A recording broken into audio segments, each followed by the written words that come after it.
Me presenté ante el juez con un vestido gris barato, etiquetada como una esposa inútil, mientras mi exmarido sonreía con suficiencia. A su lado, su amante vestida de blanco susurraba, «Hoy está acabada». No tenían ni idea de que había firmado un acuerdo diferente hace 3 meses, ni de que su empresa funciona enteramente con mi financiación. Le di una última oportunidad, y la usó para cavar su propia tumba.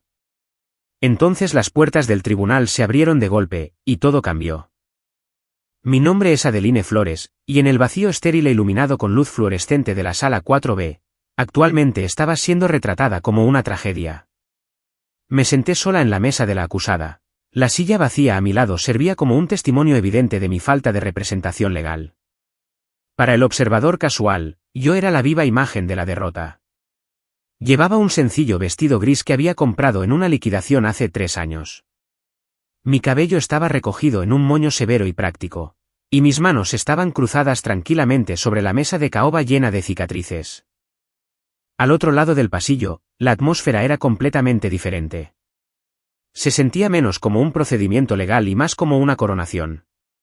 Mi exmarido, Evan Cole, estaba flanqueado por el mejor tiburón legal que el dinero podía comprar. Grant Leal era un hombre cuya reputación de destruir a cónyuges vulnerables le precedía, un abogado que vestía trajes italianos que costaban más que los coches de la mayoría de la gente. Junto a Evan, ocupando la fila detrás de la mesa del demandante pero inclinándose lo suficiente como para ser prácticamente parte del consejo, estaba Tessa Van. Tenía 27 años, era radiante y vestía un vestido blanco. Fue una elección calculada. Era un vestido que gritaba nupcial, un vestido que declaraba inocencia y nuevos comienzos. Aunque ella era la razón por la que mi matrimonio había terminado, mantenía su mano en el hombro de Evan, sus dedos rozando la tela de su chaqueta, una constante exhibición territorial que el juez parecía estar ignorando. «Señoría, tenemos que mirar los hechos», dijo Grant Leal. Su voz era suave, de barítono, y llena de una paciencia practicada y condescendiente. Se ajustó la corbata de seda y me señaló sin mirarme realmente. La señora Flores no ha estado empleada en 4 años. Desde el nacimiento de la niña, ha contribuido 0 a las finanzas del hogar. Mi cliente, el señor Cole, ha sido el único proveedor. Ha construido una próspera firma de arquitectura desde 0 mientras la señora Flores ha permanecido en casa. Dejó que el silencio quedara suspendido.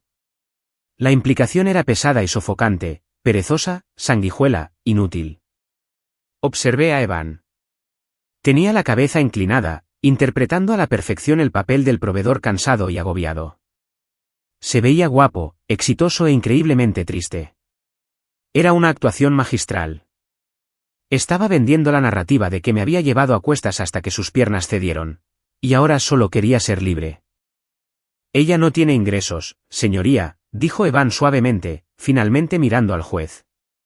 Su voz se quebró en la medida justa. «He intentado apoyarla.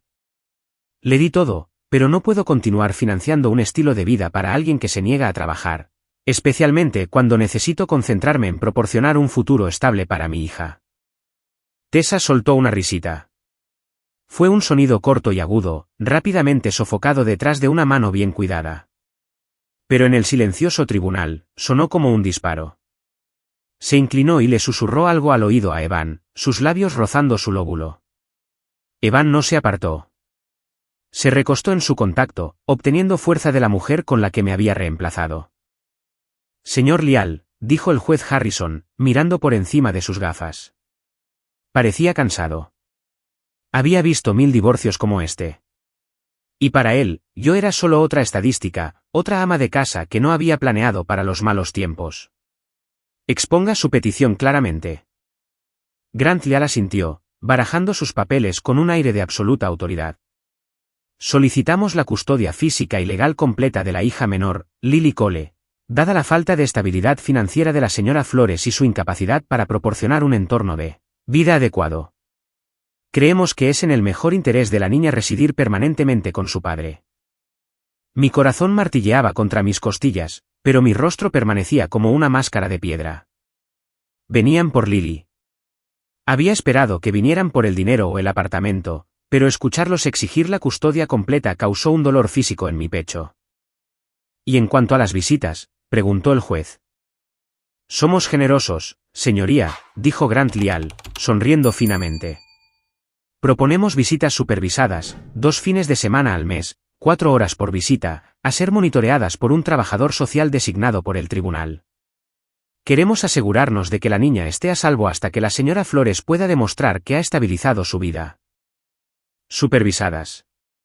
Como si fuera una criminal, como si fuera un peligro para la hija que había criado.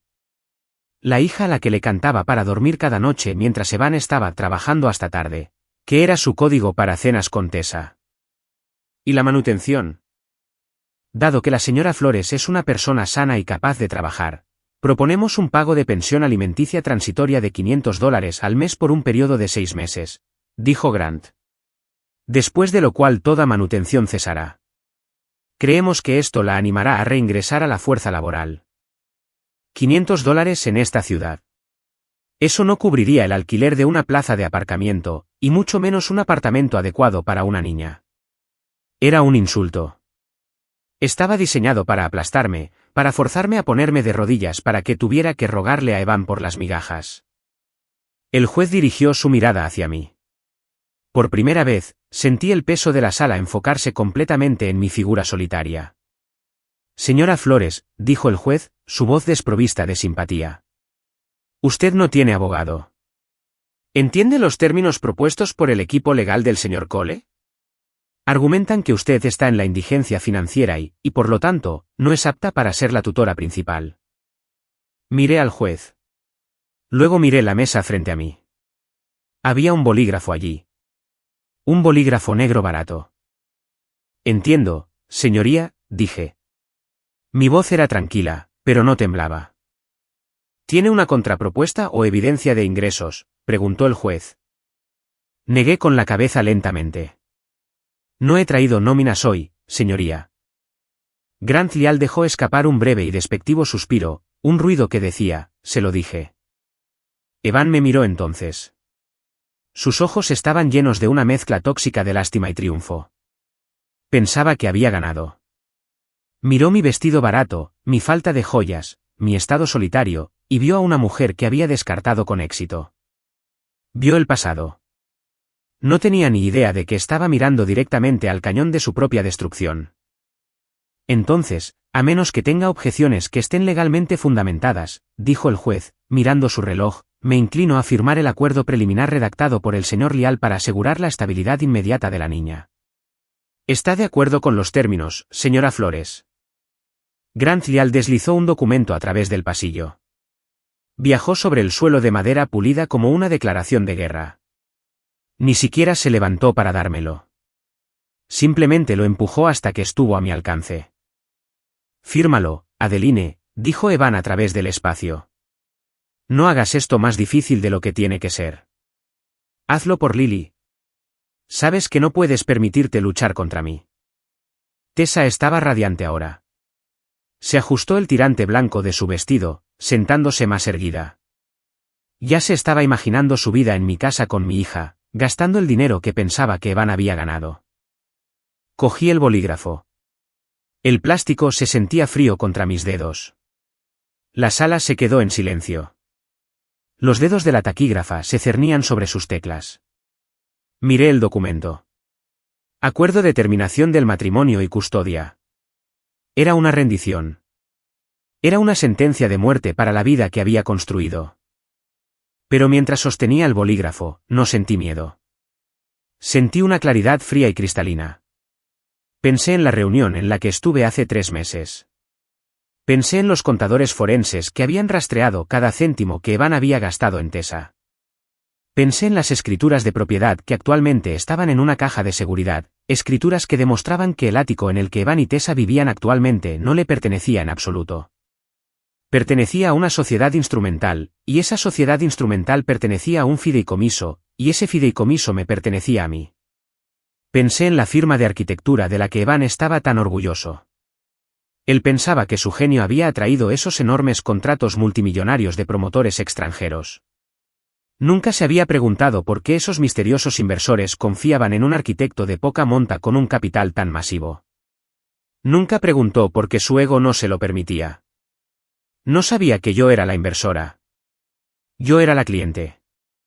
Yo era el oxígeno en sus pulmones. Y acababa de intentar asfixiarme. No era solo una ama de casa. Era Adeline Flores, la única heredera de la fortuna Weston Meridian, y había pasado los últimos 4 años haciéndome de menos para que él se sintiera grande. Levanté la vista del papel. No miré al juez. No miré al abogado. Miré directamente a Evan, mis ojos fijos en los suyos. Dejé que la máscara se deslizara solo una fracción. El miedo y la tristeza se evaporaron de mi expresión, reemplazados por una mirada de calma absoluta y aterradora. Vi el ceño de Evan fruncirse. Parpadeó, inquieto por el cambio repentino. La lástima en su rostro vaciló, reemplazada por un destello de confusión. Me incliné hacia adelante, mi voz bajando a un registro que se transmitía perfectamente a través del silencioso espacio entre nuestras mesas, íntimo y escalofriante. Evan, dije. Se puso rígido. ¿Estás seguro de que quieres ganar de esta manera? Para entender por qué hice esa pregunta en el tribunal, tienes que entender el silencio que siguió a la muerte de mi padre hace 4 años. No fue un silencio pacífico. Fue el silencio pesado y sofocante de una bóveda. Mi padre era un titán de la industria, el fundador de Weston Meridian Technologies, un hombre cuyo nombre era sinónimo del tipo de granjas de servidores e infraestructura en la nube que manejaban la mitad del mundo moderno. Cuando murió, el obituario en los periódicos nacionales tenía 2000 palabras. Enumeraba sus patentes, sus fusiones y su patrimonio neto, que rondaba los 12.000 millones de dólares, pero no mencionaba a un solo amigo. Estuve al borde de su tumba en un cementerio privado en el norte del estado de Nueva York, viendo cómo la lluvia oscurecía el costoso ataúd de caoba. Estaba rodeada de gente, miembros del consejo, directores ejecutivos rivales, políticos. Me estrecharon la mano y murmuraron condolencias, pero podía ver el cálculo detrás de sus ojos. No estaban de luto por un hombre. Estaban de luto por un vacío de poder. Ya estaban tratando de averiguar si yo, su hija de 30 años, iba a ser un tiburón o una presa. Me di cuenta entonces de que mi padre había muerto de hambre sentado en un banquete. Tenía dinero, poder e influencia, pero había vivido y muerto completamente solo, atrincherado detrás de un muro de oro que mantenía fuera la conexión genuina. Esa noche, en la biblioteca de una casa que parecía más un museo que un hogar, tomé una decisión. No voy a vivir como él, le dije a mi hermano, Reed. Reed estaba sentado junto a la chimenea, bebiendo un whisky. Se parecía a nuestro padre, alto, de hombros anchos, con esa misma concentración intensa. Pero Reed tenía un corazón que mi padre había enterrado hacía mucho tiempo. Era el director de operaciones de la empresa, el que realmente disfrutaba la guerra de los negocios. ¿Qué significa eso, Adi?, preguntó Reed, observándome por encima del borde de su vaso. Significa que quiero salir, dije, paseando por la alfombra persa. No salir de la familia ni de la propiedad. Conozco mis responsabilidades, pero quiero salir del centro de atención. Quiero saber qué se siente al tener a alguien que me mire y vea a una persona, no a una cuenta bancaria andante. Quiero saber si soy capaz de ser amada por quien soy, no por lo que Weston Meridian puede hacer por la cartera de acciones de alguien. Marjorie Klene, nuestra consejera legal de la familia durante más de 30 años, levantó la vista de su tableta. Era una mujer de acero y seda, de apariencia abuela pero aterradora en una negociación. Estás hablando de una desaparición muy compleja, Adeline. Estoy hablando de un año sabático de ser una heredera, corregí. Quiero mudarme a algún lugar tranquilo, donde a nadie le importe la realeza de Silicon Valley. Mantendré mis derechos de voto. Asistiré a las reuniones trimestrales del consejo de forma remota, y gestionaré el fideicomiso de caridad. Pero quiero vivir con un presupuesto normal. Reed suspiró, pero sonrió.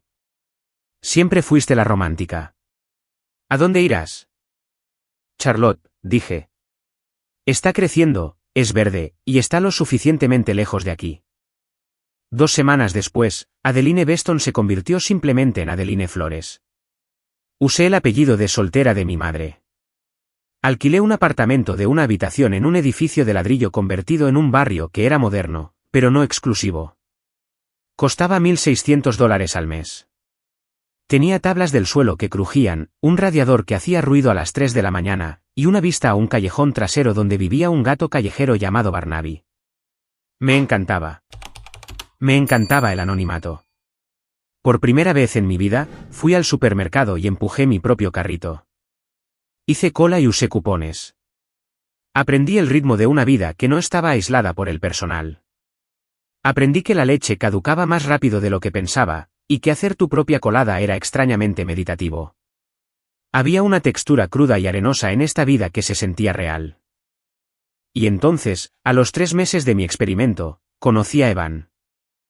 Era un martes por la mañana en una cafetería llamada The Daily Grain. Llovía a cántaros fuera, el tipo de aguacero sureño que convierte las calles en ríos.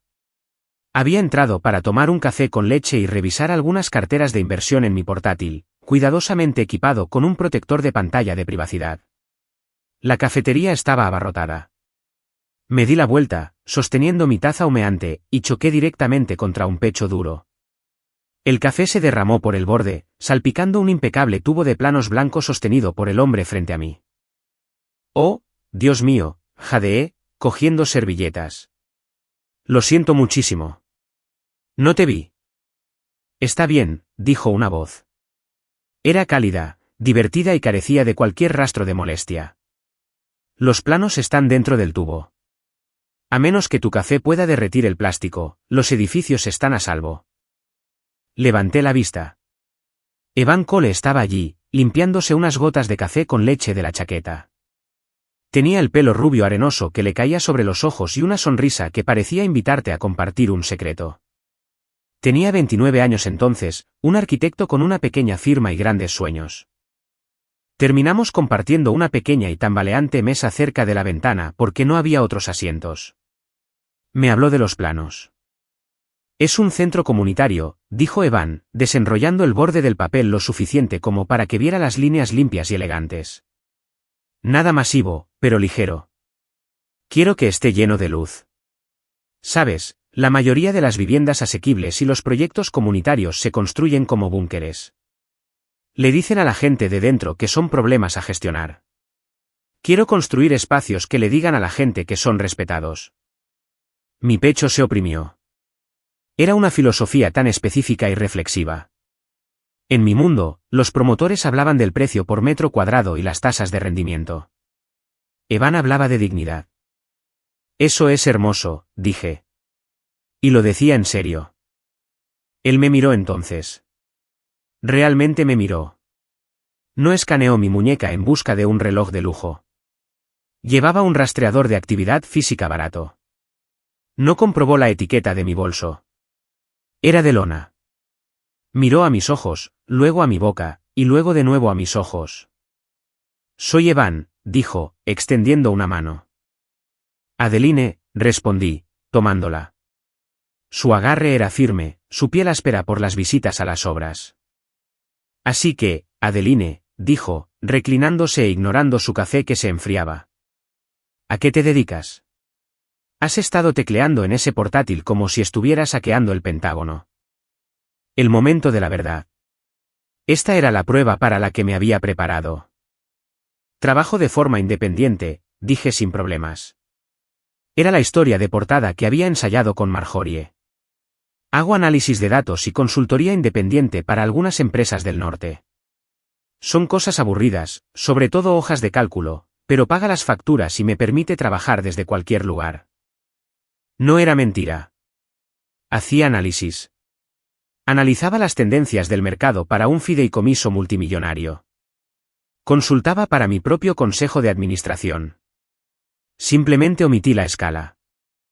«Independiente», dijo Evan, asintiendo con aprecio. «Respeto eso. Valoras tu libertad.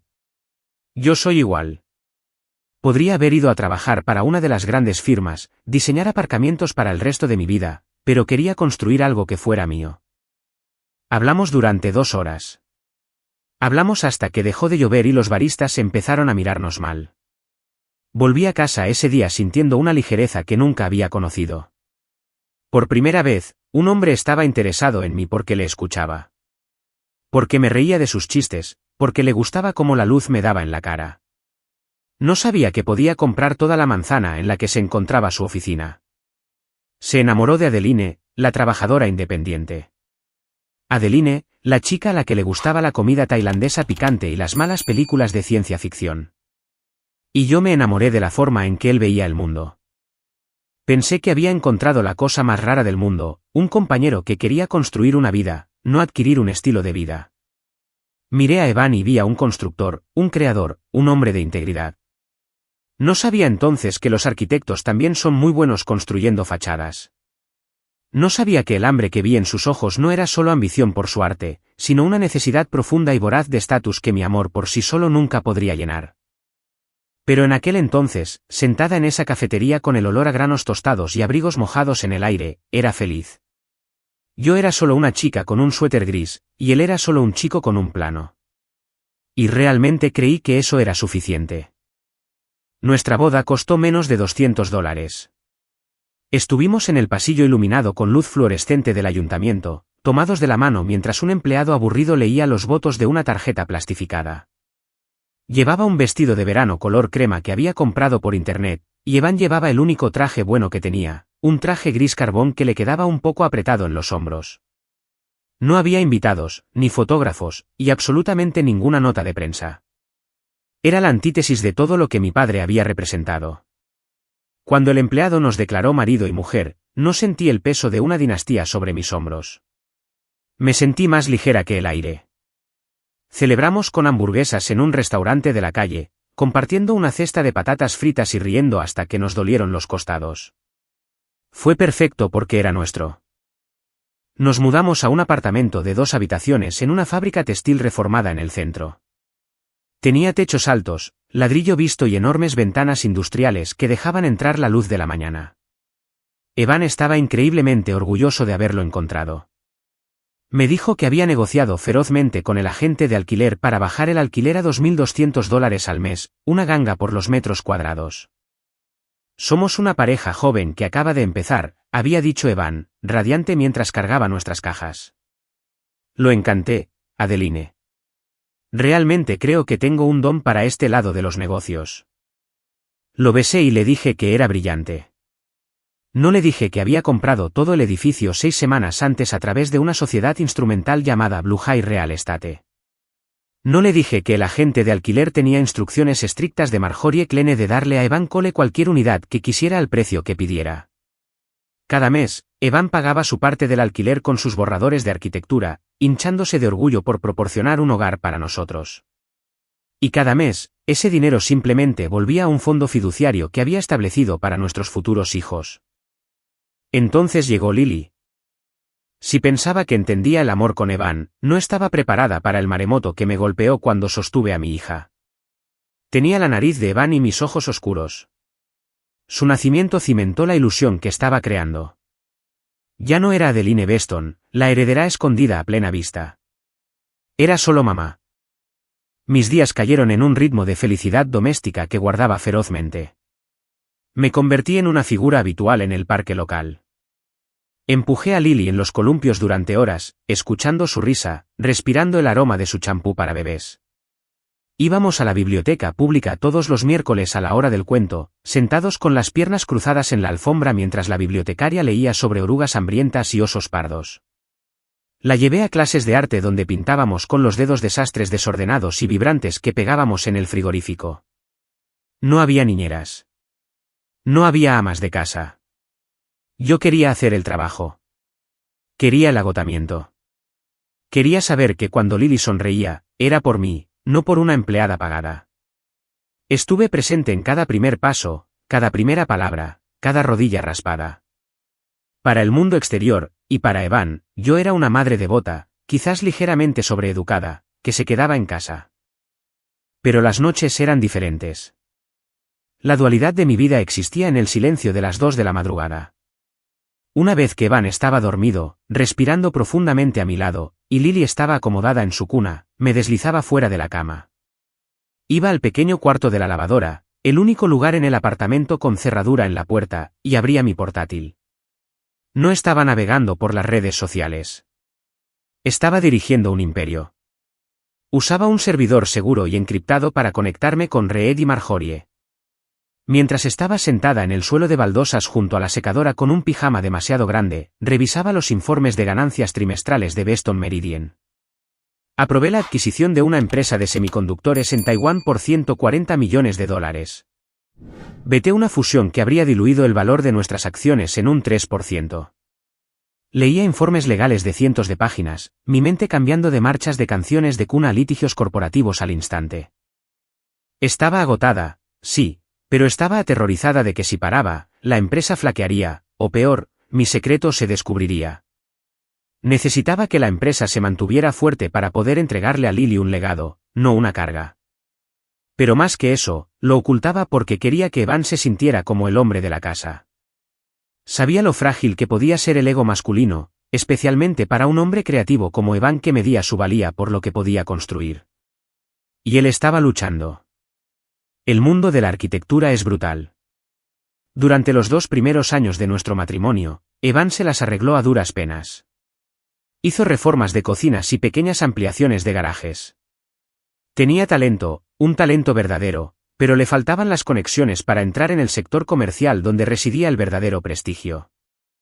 Lo veía llegar a casa encorvado, la luz en sus ojos atenuándose mientras hablaba de perder otra licitación ante una firma más grande. Ni siquiera miran mis diseños, Adeline, me dijo una noche, mirando su cerveza. Solo miran el tamaño de mi firma y tiran la solicitud a la basura. Nunca voy a construir nada que importe. Me rompía el corazón verlo así. Quería que fuera el hombre que describió en la cafetería, el hombre que quería construir dignidad. Así que intervine. No podía simplemente extenderle un cheque. Preguntaría de dónde venía. Se sentiría condescendido. Tenía que parecer suerte. Tenía que parecer que era su mérito. Contacté a Marjorie. Creamos una nueva sociedad instrumental, una firma de desarrollo boutique llamada Zenith Heavy Industries, registrada en Delaware con directores genéricos. Hice que Marjorie actuara como la representante silenciosa. 2 semanas después, Evan entró corriendo por la puerta principal, su rostro enrojecido de emoción. «No vas a creer esto», gritó, haciéndome girar en la cocina. Recibí una llamada, un promotor. Quieren hacer un hotel ecológico boutique en el centro.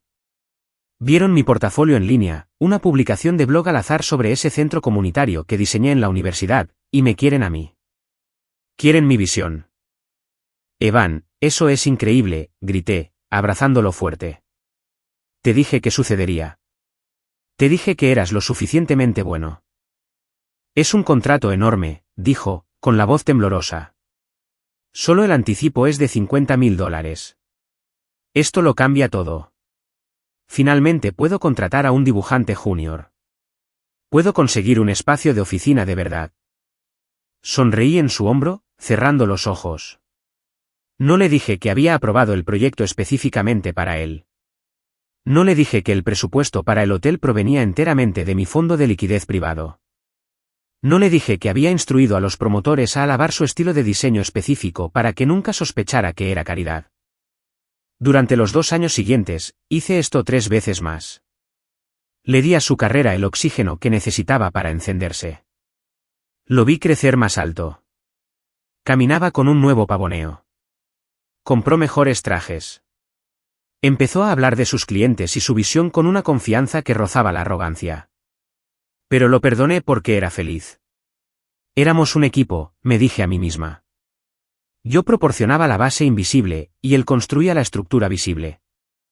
Una tarde, estábamos en el balcón de nuestro apartamento, mi edificio, mirando las luces de la ciudad. Lily estaba dormida. Evan me rodeó con sus brazos por detrás, apoyando su barbilla en mi hombro. Olía a colonia cara ahora, no solo a jabón. Lo logramos, Adie, susurró. Finalmente estoy obteniendo el respeto que merezco. Estoy construyendo un legado para nosotros. Me recliné contra él, mirando el horizonte donde 2 de sus grúas dominaban actualmente la vista. Sentí una oleada de calidez, pero debajo de ella, una fisura de inquietud. Había querido darle confianza.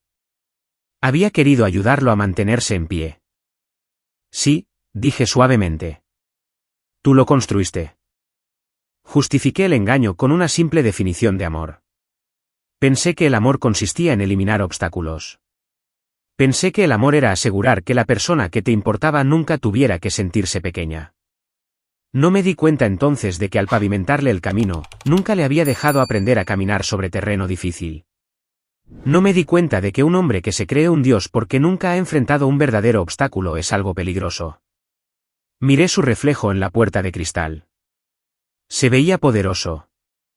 Se veía exitoso, y no tenía ni idea de que la mujer que lavaba sus calcetines y hacía su café era la única razón por la que el suelo no se desmoronaba bajo sus pies. Pensé que estaba siendo una buena esposa. No sabía que estaba creando un monstruo. La infección entró en nuestro matrimonio bajo la apariencia de eficiencia. Llegó un martes a finales de octubre cuando Evan llegó a casa, aflojándose la corbata con una mirada de alivio que ahora reconozco como la relajación específica de un hombre que acaba de tomar una decisión terrible. Finalmente contraté a una directora de desarrollo de clientes, anunció Evan, sirviéndose una copa de vino. Su nombre es Tessa Van. Es joven, ambiciosa y conoce a todos en la oficina de planificación de la ciudad. Va a quitarme la carga administrativa de encima para que pueda concentrarme en el trabajo de diseño. Sonreí y corté las verduras para la cena. Confiaba en él. No tenía ninguna razón para no hacerlo. Eso suena maravilloso, Evan. Has estado necesitando ayuda. Conocí a Tessa Van 2 semanas después en la fiesta de Navidad de la firma. El lugar era un elegante bar en una azotea con paredes de cristal que Evan había elegido para impresionar a su nueva lista de clientes. Llevaba un vestido azul marino que era elegante pero discreto, el tipo de atuendo diseñado para pasar desapercibido. Tessa vestía de rojo. Tenía 27 años, con el pelo del color del oro hilado y una sonrisa que parecía practicada en un espejo. Cuando Evan nos presentó, la dinámica se estableció en menos de 3 segundos. Tessa me extendió una mano, pero sus ojos nunca se fijaron en los míos.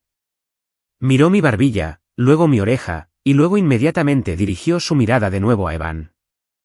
Así que, esta es la famosa Adeline, dijo. Su voz era brillante, azucarada y completamente hueca. Evan habla de lo comprensiva que eres. Debe ser muy agradable poder quedarse en casa y relajarse mientras él está conquistando el mundo. Fue un ataque pasivo-agresivo ejecutado con precisión quirúrgica. Acababa de llamarme perezosa y había elogiado a mi marido en la misma frase. Me mantengo ocupada, dije educadamente, retirando mi mano. Tessa no me escuchó. Ya había girado su cuerpo 45 grados, excluyéndome efectivamente del círculo. Puso una mano en el antebrazo de Evan, un toque que duró 3 segundos más de lo profesional, y se rió de algo que él ni siquiera había dicho todavía. Evan, mira, dijo, señalando a un grupo de hombres de traje cerca del bar. Ese es el comisionado de zonificación. Deberíamos ir a saludar.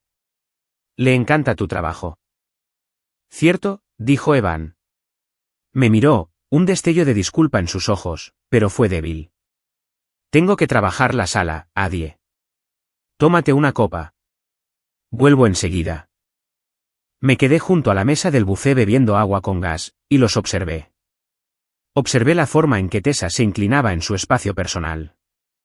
Observé la forma en que se reía con todo el cuerpo, echando la cabeza hacia atrás para exponer la línea de su garganta. Observé a Evan sonrojarse de orgullo cada vez que ella lo presentaba a alguien importante. Estaba alimentando su ego, metiéndoselo en la boca con una cuchara como si fuera miel. No era solo una asistente.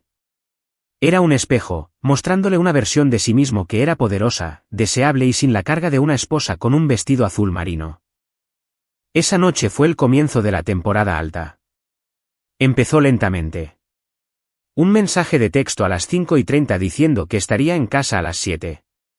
Luego las 7 se convirtieron en las 9. Luego las 9 se convirtieron en medianoche. La carga de trabajo es una locura, Adeline, decía, entrando a trompicones con la camisa arrugada y los ojos vidriosos de agotamiento. Tessa ha conseguido 3 nuevas licitaciones. Tenemos que sacar las propuestas. No lo regañé. No grité. Hice lo que he hecho desde que tenía 22 años y heredé un conglomerado multimillonario, analicé la situación. Traté mi matrimonio como una subsidiaria en quiebra. Eliminé la emoción y busqué las anomalías en los datos. Dato número 1, el tiempo. Mantuve una hoja de cálculo mental de sus llegadas. En noviembre, se perdió la cena 4 veces. En diciembre, se perdió la cena 12 veces. Lily, que ahora tiene 3 años, dejó de preguntar, ¿va a venir papá a casa?, y empezó a preguntar, ¿papá duerme en el trabajo? Esa pregunta dolía más que cualquier discusión. Dato número 2, las finanzas. Teníamos una cuenta conjunta para los gastos del hogar. Evan solía guardar sus extractos de tarjeta de crédito, alegando que no quería aburrirme con gastos de negocios. Pero un domingo, dejó su cartera en el mostrador mientras se duchaba. No curioseé, verifiqué. Saqué un recibo doblado del bolsillo trasero de sus pantalones. Era de un restaurante llamado The Gilded Olive. Martes por la noche, 8:15. 2 platos principales, una botella de Pinot Noir. Cuenta total, $240. Evan me había dicho que estaba pidiendo pizza en la oficina mientras terminaba los planos para el proyecto Riverside. Dato número 3, la evidencia sensorial. Cuando llegaba a casa, no olía a la oficina. Olía a vainilla y almizcle. Era un perfume pesado y empalagoso, del tipo que se queda en la tela. No era el mío. Lavaba sus camisas por separado, sosteniéndolas contra mi cara, inhalando la evidencia de su traición. Estaba allí, tejida en las fibras de algodón, una firma química de otra mujer. La mayoría de las esposas lo habrían confrontado. Habrían arrojado el recibo, gritado sobre el perfume y exigido la verdad. Yo no. En el mundo de las finanzas de alto riesgo, nunca muestras tus cartas hasta que tienes una ventaja legalmente vinculante. No despides al malversador cuando sospechas de él. Lo despides cuando tienes los registros bancarios. Así que esperé. Mantuve la rutina. Cocinaba sus comidas. Planchaba las camisas que olían a ella. Pero la dinámica en la casa comenzó a pudrirse. La culpa estaba carcomiendo a Evan. Pero en lugar de confesar, hizo algo mucho más cruel. Convirtió su culpa en resentimiento. Para poder vivir consigo mismo, tenía que convertirme en la villana. Tenía que convencerse a sí mismo de que merecía ser engañado. Todo llegó a un punto crítico un jueves lluvioso. Evan entró a las 10. Estaba sentada en el sofá doblando la ropa de Lily. Llegas tarde, dije. No era una acusación, solo una constatación de un hecho. Evan dejó caer su maletín con un fuerte golpe. Se dio la vuelta, su rostro torcido por una ira que parecía venir de la nada. Deja de controlarme, Adeline, espetó. Estoy ahí fuera partiéndome la espalda, tratando de mantener esta firma a flote. ¿Tienes alguna idea de la presión que tengo? Sé que estás trabajando duro, dije con calma, alisando una pequeña camiseta rosa. Pero Lily te esperó despierta. Quería enseñarte su dibujo. No tengo tiempo para dibujos, gritó. El volumen me hizo estremecer. Estoy tratando de construir un futuro. ¿Y qué haces tú? Te sientas aquí, doblas la ropa, vas al parque. No tienes ni idea de cómo es el mundo real. Entró en la cocina y se sirvió una copa, con las manos temblando. Se volvió hacia mí, con los ojos fríos. No contribuyes en nada, Adeline. Yo pago el alquiler. Yo pago la comida. Yo pago tu ropa. Solo estás existiendo. Eres una pasajera en este matrimonio. Quizás si tuvieras una carrera o alguna ambición, entenderías por qué no puedo estar en casa a las 5 para jugar a las casitas. Las palabras quedaron suspendidas en el aire, vibrando con ironía. No contribuyes en nada. Miré al hombre cuya carrera entera era una construcción de mi cuenta bancaria. Miré el edificio de apartamentos que poseía. Pensé en los $3 millones que había transferido silenciosamente a las cuentas de su firma durante los últimos 4 años a través de sociedades instrumentales. Me llamó pasajera. No tenía ni idea de que yo era la que pilotaba el avión. ¿Es así como te sientes?, pregunté. Mi voz era firme, peligrosamente baja. Que soy una carga. Siento que estoy haciendo esto solo, mintió. Tomó un sorbo de su bebida, evitando mis ojos. Siento que necesito una compañera que entienda el éxito, alguien que esté a mi nivel. Se refería a Tessa. Estaba reescribiendo nuestra historia para hacerle sitio a ella. Me estaba pintando como el peso muerto para poder cortar la cuerda sin sentirse como un monstruo. Entiendo, dije. Me levanté y terminé de doblar la pila de ropa. No lloré. No respondí. Simplemente catalogué la conversación como la pieza final de datos. La auditoría estaba completa. El activo era tóxico. Caminé hacia el frigorífico para coger un vaso de agua. En la puerta, sujeta por un imán con forma de mariquita, había una foto nuestra de la Navidad pasada. Estábamos sonriendo. Evan tenía su brazo alrededor de mí. Parecíamos sólidos. Parecíamos felices. Miré la foto y sentí una fría y dura realización asentarse en mis entrañas. El hombre de esa foto ya no existía. El matrimonio no estaba enfermo. Era un cadáver. Estaba muerto, descomponiéndose aquí mismo en esta cocina de diseño. Evan lo había matado, pero aún no lo había enterrado. Entró en el dormitorio y cerró la puerta de un portazo. Me quedé en la cocina a oscuras escuchando el zumbido del frigorífico. Y supe lo que tenía que hacer.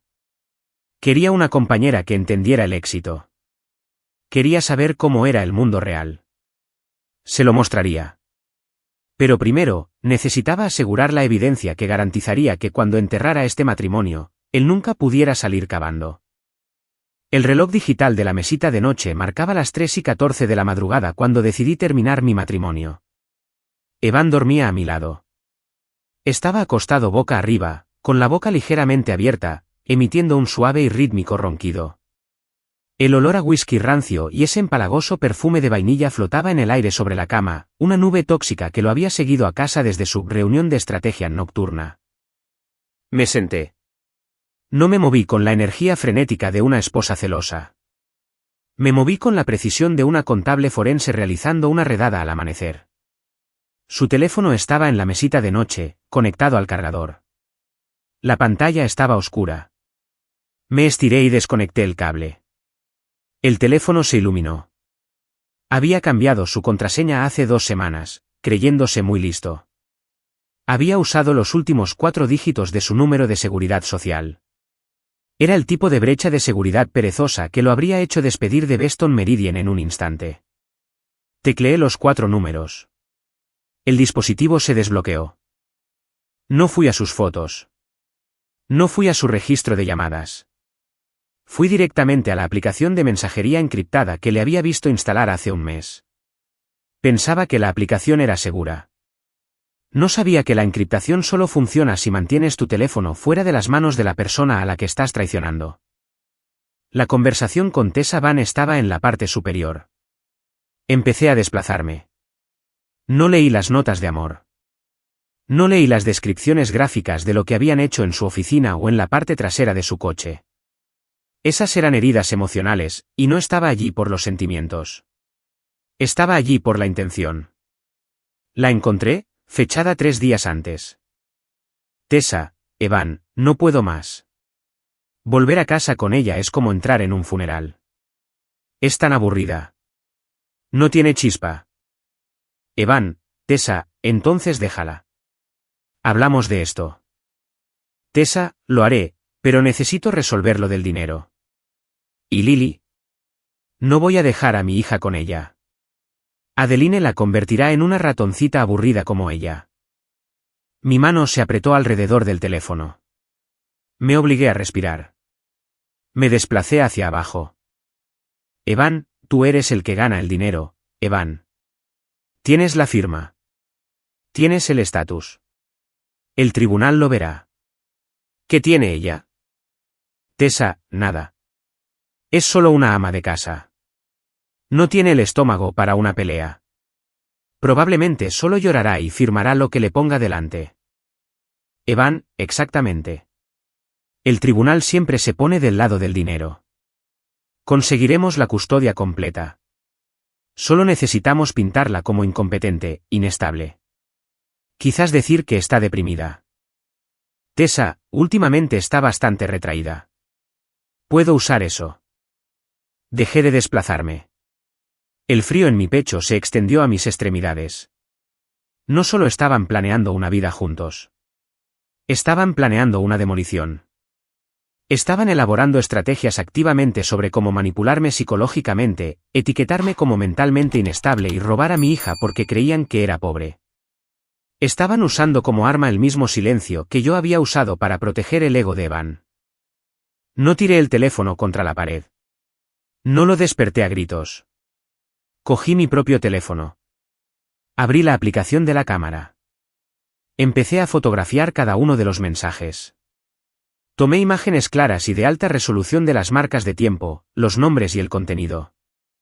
Retrocedí 3 meses, capturando cada comentario despectivo, cada mentira financiera, cada mención de ocultar activos.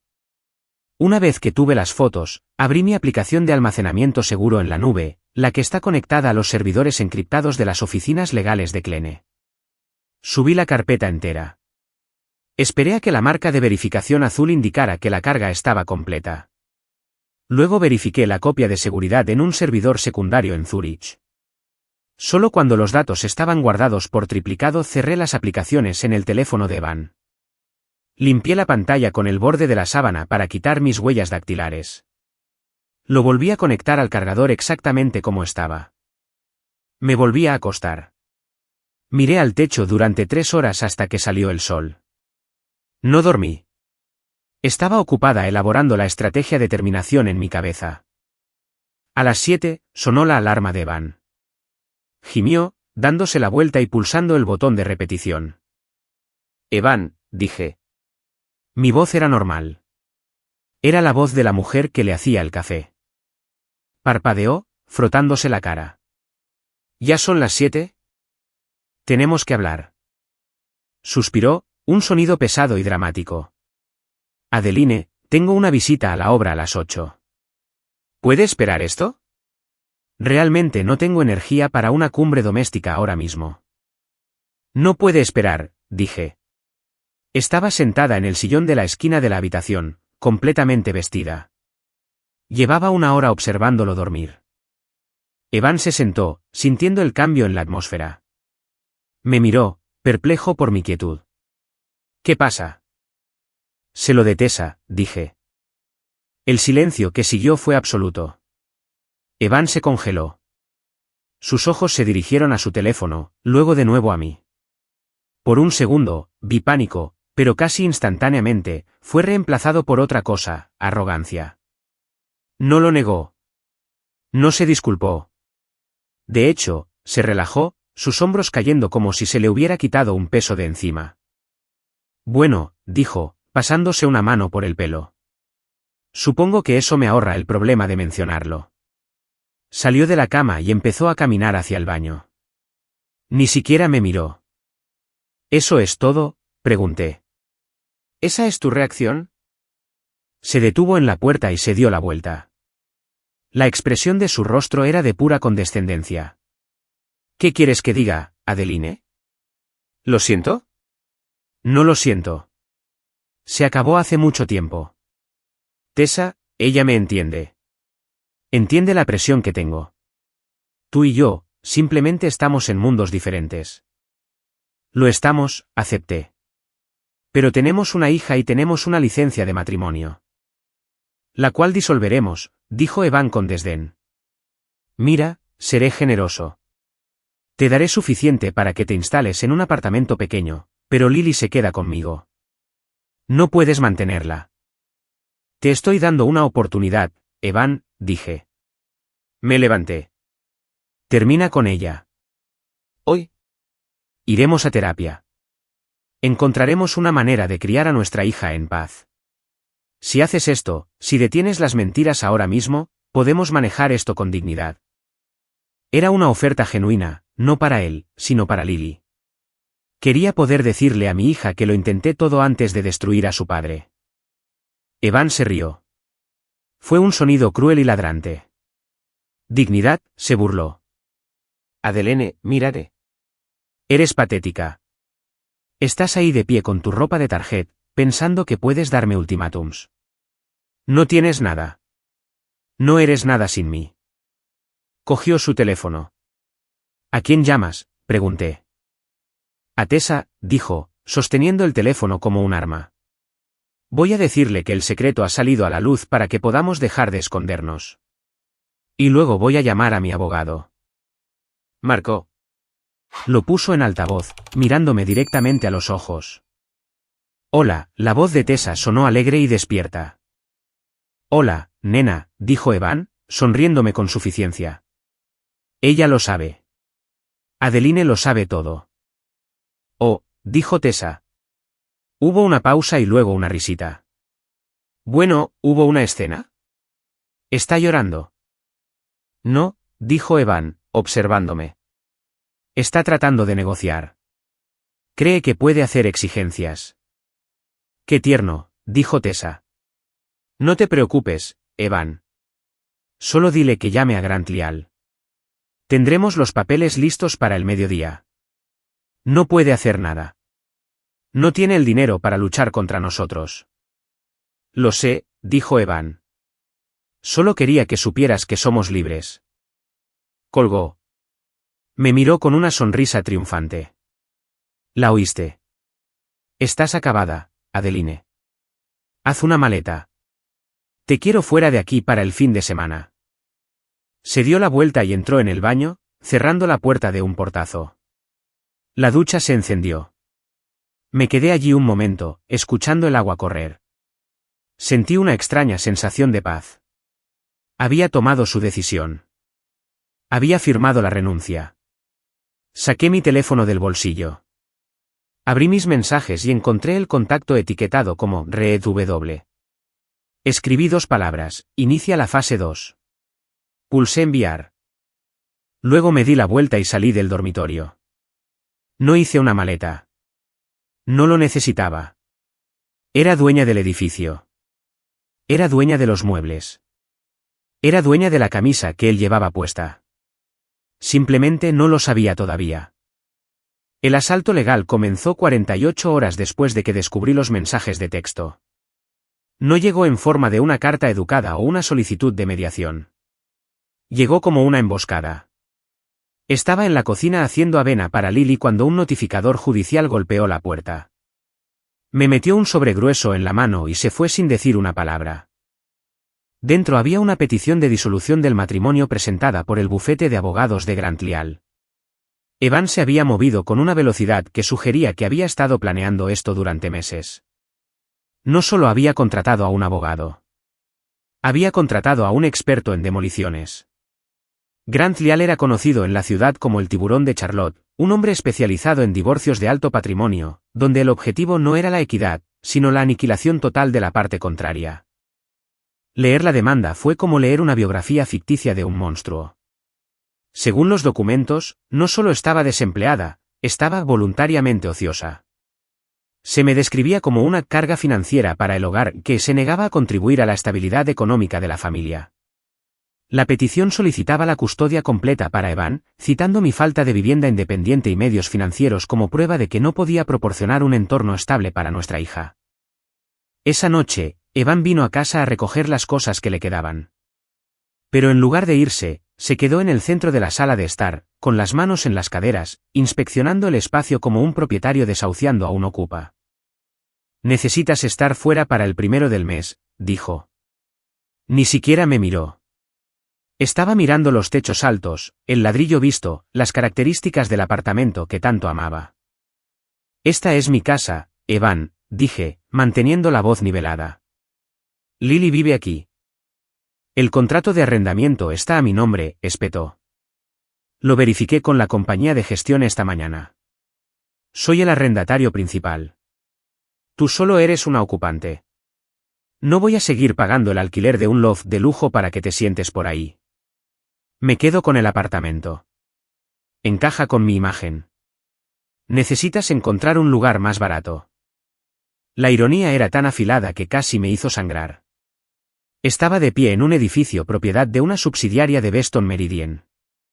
Reclamaba derechos sobre un contrato de arrendamiento que esencialmente me pagaba a mí misma. Me estaba echando de mi propia propiedad. Podría haber terminado todo allí mismo. Podría haber hecho una llamada a la empresa de gestión de propiedades, que reportaba directamente a mi sociedad instrumental, y haberlo desalojado por incumplimiento de contrato antes de que pudiera parpadear. Pero no lo hice. Si luchaba por el apartamento, tendría que revelar mi ventaja financiera. Si revelaba la ventaja, Grant Lial olería el dinero. Empezaría a cavar. Encontraría el fideicomiso, y entonces la guerra se prolongaría durante años, y tratarían de llevarse la mitad del imperio de mi padre. Para ganar la guerra, tenía que perder esta batalla. De acuerdo, dije. Me mudaré. Evan pareció sorprendido, luego satisfecho. Interpretó mi retirada estratégica como sumisión. Bien. Al menos estás siendo razonable por una vez. 3 días después, me mudé a un apartamento de 2 habitaciones en un complejo anodino en las afueras de la ciudad. Estaba limpio, seguro y costaba $1,200 al mes. Era el tipo de lugar donde viviría una madre soltera con dificultades. Lo amueblé con piezas de IKEA y hallazgos de segunda mano. Quería que la trabajadora social designada por el tribunal viera a una madre humilde, trabajadora y que priorizaba a su hija por encima del lujo. Mientras yo construía una fortaleza de modestia, Evan y Tessa construían un monumento a la soberbia. La estrategia de Grant Lial se basaba en pintarme como una sanguijuela.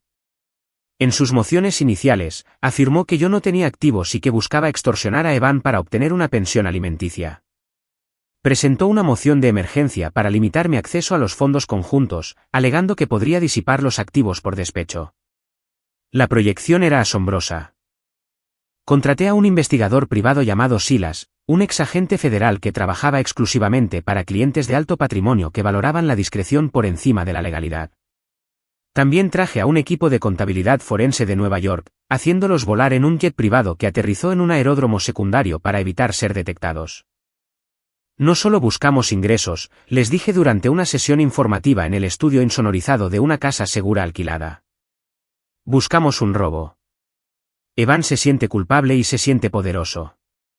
Esa es una combinación peligrosa para una cuenta bancaria.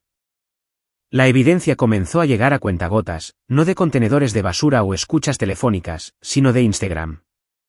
Tessa Van no podía contenerse. Había pasado años como asistente observando la riqueza desde la barrera. Ahora que sentía que había ganado al arquitecto, quería que el mundo lo supiera. El 10 de noviembre, publicó una foto de su mano descansando en el volante de un Range Rover nuevo. El pie de foto decía, nuevos paseos para nuevos comienzos. Tan bendecida. Silas comprobó las matrículas. El coche estaba arrendado a nombre de la firma de arquitectura de Evan, listado como un vehículo de empresa. El 15 de noviembre, publicó una historia abriendo un bolso Louis Vuitton Capucines que se vendía por aproximadamente $6,000. El 20 de noviembre, se etiquetó en el Ritz-Carlton para una escapada de fin de semana de spa. Me senté en mi pequeña cocina bebiendo agua del grifo y la observé documentar el saqueo de mi matrimonio. Está desangrando las cuentas, me dijo el contable principal, el señor Vance, una semana después.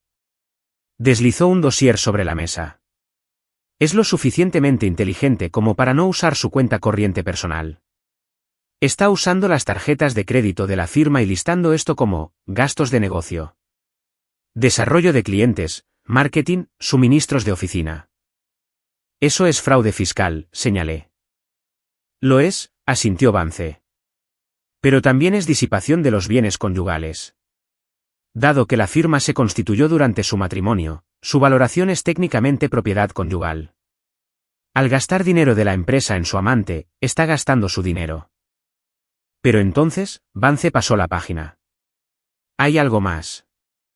Miré la hoja de cálculo. Se me revolvió el estómago. La cuenta de ahorros conjunta, dijo Vance en voz baja. La que está etiquetada como Educación de Lily. Era una cuenta de ahorros estándar en un banco local. Poníamos $500 en ella cada mes. Tenía unos $25,000, dinero destinado a la universidad, para emergencias, para el futuro de nuestra hija. El saldo ahora era de $300.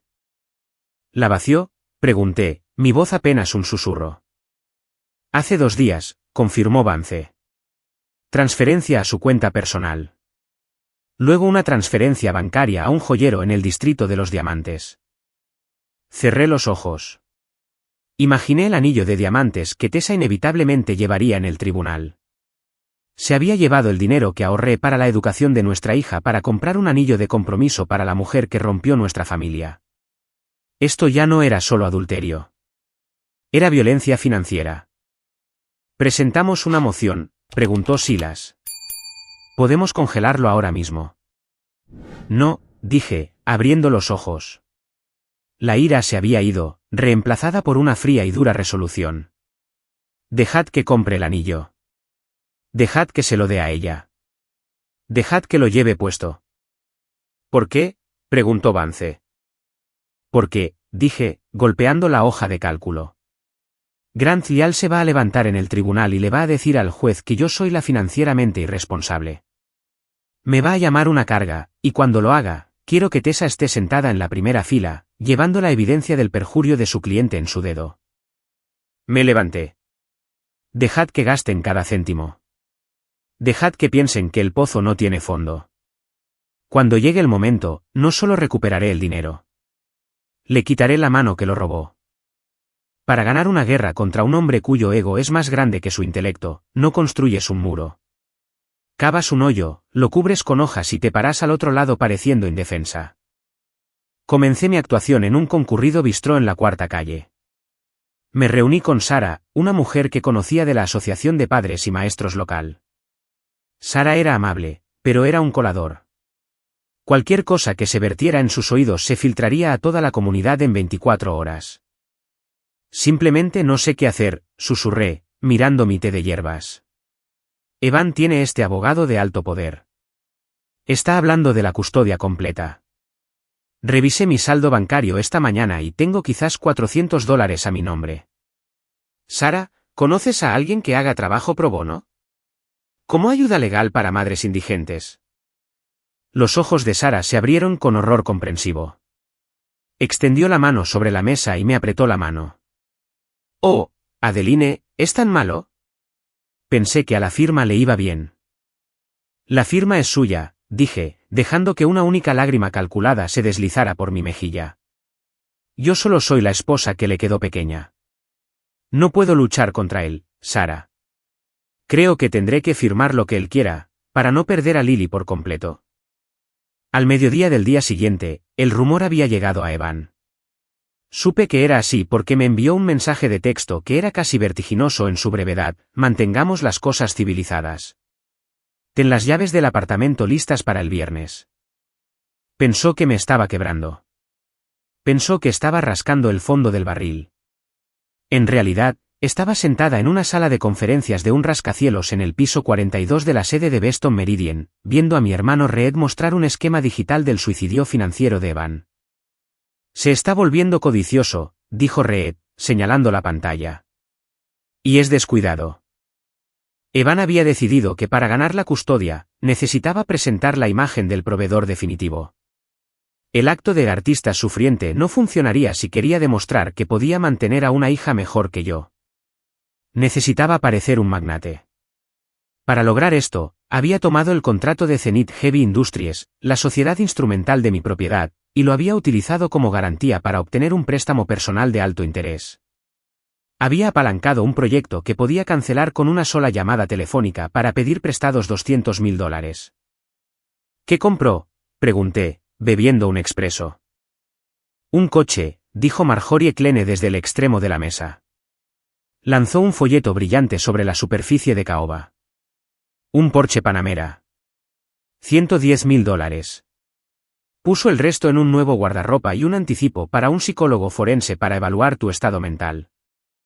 Cogí el folleto. Un Porsche. Era un cliché tan grande que casi era aburrido. Conducía un coche pagado con mi dinero para ir a una audiencia judicial para demostrar que yo no tenía dinero. «Está sobreapalancado», señaló Reed. «Si el contrato de Zenith desaparece, el préstamo se exige de inmediato. Quiebra en 30 días. Todavía no», dije. «Deja que lo conduzca al tribunal. Deja que el juez lo vea llegar en un coche de 6 cifras mientras afirma que no puede pagar la pensión alimenticia».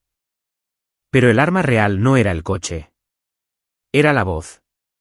Necesitábamos pruebas de la intención. Necesitábamos mostrarle al tribunal que esto no era solo un divorcio. Era una conspiración para alienar a una madre de su hija. Y lo obtuvimos de la fuente más improbable, el timbre inteligente del apartamento que estaba desalojando. Ya había mudado mis cosas a la pequeña unidad de alquiler, pero técnicamente todavía tenía la posesión del loft hasta el viernes. Evan y Tessa aparecieron el jueves por la noche, presumiblemente para medir las nuevas cortinas o simplemente para regodearse en el espacio vacío. Tocaron el timbre. Yo no estaba allí, pero la notificación apareció en mi teléfono. Y como eran arrogantes, y como pensaban que eran los reyes del mundo, no dejaron de hablar mientras esperaban que la cerradura electrónica se activara. Puse la grabación para Marjorie y Reed en el vídeo. Tessa estaba apoyada en el marco de la puerta, revisando su maquillaje en un espejo compacto. Solo digo, la voz de Tessa cortó a través del altavoz, metálica pero distinta. Si conseguimos la custodia completa, podemos mudarnos. Podemos llevar a Lily a la costa. Dijiste que el juez nos daría permiso si Adeline es inestable. Tenemos que conseguir la evaluación psicológica. Lial dice que si podemos provocarla, hacerla estallar en público, podemos argumentar que es un peligro para la niña, respondió Evan. Sonaba impaciente. Entonces la eliminamos por completo. Un corte limpio. Bien, dijo Tessa, cerrando su compacto de golpe. No quiero una copaternidad. Quiero una familia. Ella es solo una donante de óvulos en este momento, Evan. Tú eres el verdadero padre. El tribunal se pone del lado del dinero. ¿Recuerdas? La grabación terminó. La habitación estaba en silencio.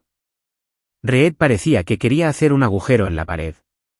Sus nudillos estaban blancos. Donante de óvulos, repitió Reed, su voz temblando de rabia. Te llamó donante de óvulos. Los tenemos, dijo Marjorie. Su voz estaba desprovista de ira, reemplazada por la emoción de la caza. Conspiración para interferir con los derechos de custodia, intención maliciosa de alienar. Y como esto fue grabado en un dispositivo claramente marcado como cámara de seguridad en un pasillo común, es admisible. Pero Marjorie no había terminado. Abrió una carpeta de cuero y sacó una sola hoja de papel. Y luego está el asunto del señor Grant Lial. Miré el documento. Era una lista de proveedores para un proyecto de construcción en Carolina del Sur. Grant Lial es socio de su firma, explicó Marjorie. Pero también forma parte del consejo asesor de Miller Construcción. Miller Construcción es el contratista principal del nuevo centro logístico que Zenith está construyendo en Charleston. Miré el papel. Las conexiones eran una telaraña. Y yo estaba en el centro de todo. Grant Lial está ganando un anticipo anual de $50,000 de una empresa que está contratada por tu sociedad instrumental, dijo Marjorie. Si te demanda a ti, la beneficiaria final de Zenith, está en un conflicto de intereses directo. Está demandando a la mano que le da de comer. ¿Lo sabe?, pregunté. Por supuesto que no, sonrió Marjorie. Nadie sabe que Zenith eres tú. Cree que solo está representando a un arquitecto rico contra una ama de casa pobre. No tiene ni idea de que si presenta estas declaraciones financieras falsas en nombre de Evan, no solo está cometiendo perjurio, sino que está violando el código de ética de la Asociación de Abogados con respecto al conflicto de intereses con un cliente importante. Si se lo decimos ahora, dijo Reed, se recusará. Renunciará y Evan conseguirá un nuevo abogado, alguien más limpio, alguien más inteligente. Exactamente, dije. La estrategia se cristalizó en mi mente. No se lo decimos. Miré a mi equipo legal, el equipo que costaba $5,000 la hora. Dejad que lo presente, dije. Dejad que Grant Lial se levante en el tribunal y apueste toda su reputación en la mentira de que Evan es rico y yo soy pobre. Dejad que presente las revelaciones financieras fraudulentas que Evan preparó. Dejad que me intimide. Dejad que piense que ha ganado. Me levanté y caminé hacia la ventana. Mirando la ciudad, pude ver la grúa de una de las obras de Evan a lo lejos. Parecía un juguete desde aquí arriba. Quiero que se comprometan con la mentira, dije en voz baja. Lo quiero en el registro. Quiero que el juez lo escuche. Porque cuando revelemos la verdad, no solo quiero ganar el caso. Quiero desmantelar toda la máquina que les permitió pensar que podían tratar a una madre de esta manera. Marjorie cerró la carpeta. El sonido fue como un disparo en la silenciosa habitación. Muy bien, dijo. Se quitó las gafas y las limpió lentamente. Dejaremos que caigan en la trampa. Si eligen jugar sucio, le mostraremos al tribunal lo sucio que es realmente el barro. La oferta de acuerdo llegó 3 días antes de la fecha del tribunal, presentada en una sala de conferencias que olía a brillantador de limón e intimidación. Me senté sola a un lado de la mesa. Al otro lado, Evan y Grant Leal. Parecían un par de hienas que acababan de acorralar a una gacela herida. Grant Leal empujó una delgada pila de papeles hacia mí. Ni siquiera me miró a los ojos cuando lo hizo. Esta es una oferta generosa, señora Flores, dijo, su voz goteando falsa benevolencia. El señor Cole está dispuesto a proporcionar un pago único de $20,000 para ayudar con su reubicación. A cambio, usted renunciará a todos los derechos a futura pensión alimenticia y manutención conyugal. Miré el papel. $20,000. Esa era la cantidad que mi padre solía gastar en una sola cena de caridad. Era menos que el costo del reloj que Evan llevaba puesto, un reloj que le había comprado para su 30 cumpleaños usando una bonificación de un trabajo de consultoría que en realidad era un pago de dividendos. ¿Y la custodia?, pregunté. Mi voz era baja, temblando lo suficiente como para vender la actuación.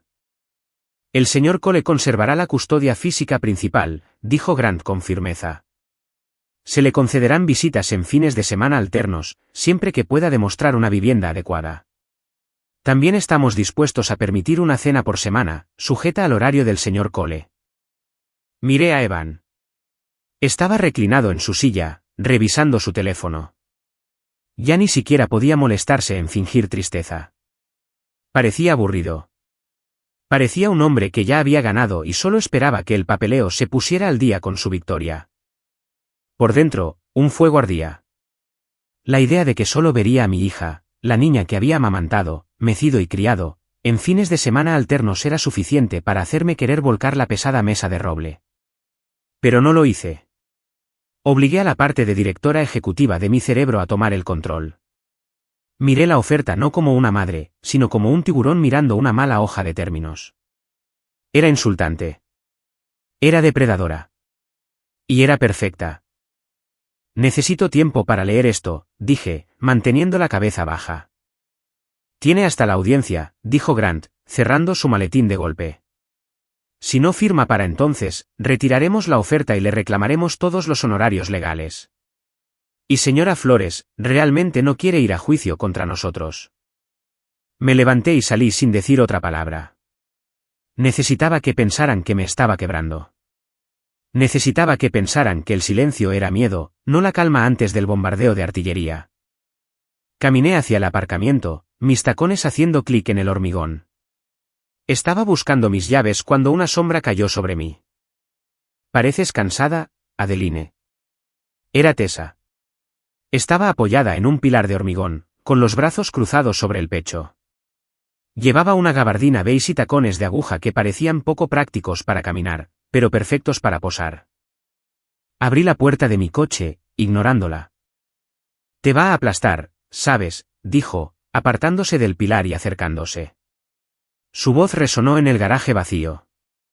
«Grant dice que será una masacre. ¿Por qué no tomas el dinero y te vas? Vuelve a donde quiera que vinieras antes de aferrarte a Evan». Me volví para enfrentarla. «¿Aferrarme a él?» «Eres un parásito», escupió, su bonito rostro torciéndose en una mueca de desprecio.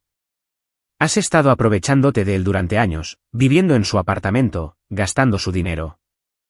Ahora que finalmente tiene éxito, crees que mereces una parte. Eres patética. Eres solo una exesposa pegajosa y desesperada que no puede aceptar que ha sido reemplazada por alguien mejor». Se acercó hasta mí, invadiendo mi espacio personal. Me pinchó el hombro con un dedo bien cuidado. «Hazte un favor, Siseo. Desaparece. Porque si te quedas, nos aseguraremos de que toda la ciudad sepa el desastre inútil e inestable que realmente eres». Miré su dedo en mi hombro.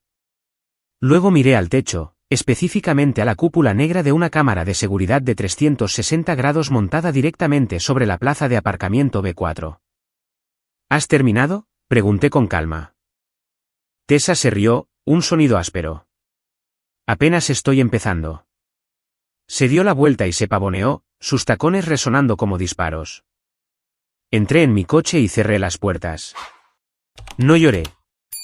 Saqué mi teléfono y le envié una marca de tiempo a Silas, mi investigador, aparcamiento nivel B. Asegura la grabación. Conduje directamente a la casa segura. Reed me estaba esperando, y por primera vez en semanas, estaba sonriendo. Lo firmó, dijo Reed en el momento en que entré. Sostenía una tableta. En la pantalla había una copia digital de una adenda al contrato de Zenith Heavy Industries, el proyecto masivo que actualmente financiaba toda la firma de Evan y su nuevo estilo de vida. ¿No lo leyó?, pregunté, tomando la tableta. ¿Ni siquiera lo hojeó?, se rió Reed.